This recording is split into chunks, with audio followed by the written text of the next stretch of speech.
Hello guys, ഞങ്ങളിന്ന് പറമ്പുന്നല്ലി ഷഷ്ടിക്ക് പോട്ടാ. അനിയൻ്റെ കാറിലൊക്കെയാണ് ഞങ്ങൾ പോണത്. കുറച്ച് നേരം അവനെ വെയിറ്റ് ചെയ്ത് നിന്ന് പെട്ടെന്ന് തന്നെ എത്തിയിട്ടാ.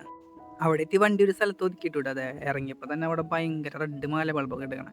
പിന്നെ ഞങ്ങൾ എത്തുമ്പോൾ തന്നെ 9 മണിയൊക്കെ ആവറായി. അവിടുത്തെ പരിപാടിയൊക്കെ തീർന്നു. ആകെ ഒരു സെറ്റ് മാത്രമേ ഉണ്ടായിരുന്നുള്ളൂ. അതെ, ഇങ്ങനെ നോക്കി പോയിട്ട് അവൻ ഈ വളയേറിയാണ് ഒരു പരിപാടിയിൽ അതിലേക്കാണ് ഇട്ടാ പോണേ. ഈ വളയെറിഞ്ഞിട്ട് നമുക്ക് കിട്ടണത് ഒരു ഫിഷ് ടാങ്ക്, പിന്നെ അതിൽ എന്തൊരു മീനുണ്ട്. 6 വട്ടം എറിയാനായിട്ട് 50 രൂപ കൊണ്ടിട്ടാ. അതിൽ അവൻ 5 എണ്ണം എറിഞ്ഞു. ആ 5 എണ്ണം ഒരു ഭാഗത്തും വീണില്ല. ലാസ്റ്റ് ചേട്ടൻ കൊടുത്തു.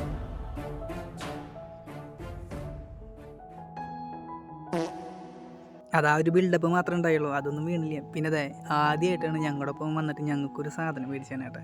അത് ഞങ്ങൾക്ക് ഭയങ്കരമായിട്ട് അഭിമാനപ്പെട്ടു. പിന്നെ അവിടുത്തെ പരിപാടി കഴിഞ്ഞ സ്ഥിതിക്ക് ചാവക്കാട് വന്ന് പറഞ്ഞു. ചാവക്കാട് ബീച്ചിലേക്ക് ഞങ്ങളവിടെ വേറെ ഒന്നും ഉണ്ടാവില്ലെന്ന് വിചാരിച്ചാൽ, പക്ഷേ അവിടെ യന്ത്രൂഞ്ഞാലൊക്കെ ഉണ്ടായിരുന്നു. പക്ഷെ ഞങ്ങൾ അതിലൊന്നും കയറി ചേട്ടാ. ചേട്ടൻ ഈ VR ബോക്സ് വെച്ചിട്ട് നിൽക്കുന്ന ഒരു പരിപാടിയില്ലേ, അതിലേക്ക് ചേട്ടൻ കയറി. അതിനൊരു 100 ആയിരുന്നു കേട്ടോ. അതിൽ നമ്മുടെ മുഖത്ത് ആ VR ബോക്സ് വെച്ച് തരും. പിന്നെ ഒരു സ്റ്റാൻഡ് ഉണ്ട്, ആ സ്റ്റാൻഡിൽ നമ്മൾ നിൽക്കുക. ചേട്ടൻ അതിൽ വെച്ച് കൊടുത്ത് ഈ റോളർ കോസ്റ്ററില്ലേ, ആ സാധനം ആളുടെ ഭാവത്തിൽ നിന്ന് ഞങ്ങൾക്ക് മനസ്സിലായി കുറച്ച് സീനുണ്ടെന്ന്.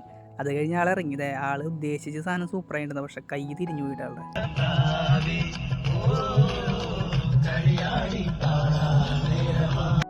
വരണ വഴി അങ്ങനെ ഫുഡ് അടിക്കാനായിട്ട് കയറിയാൽ ഞാൻ പറഞ്ഞത് ഫ്രൈഡ് റൈസാണ്. എൻ്റെ ഫ്രൈഡ് റൈസ് വന്നപ്പോൾ അതിൽ പകുതി മുക്കാലും കഴിച്ചത് ഇവനെ.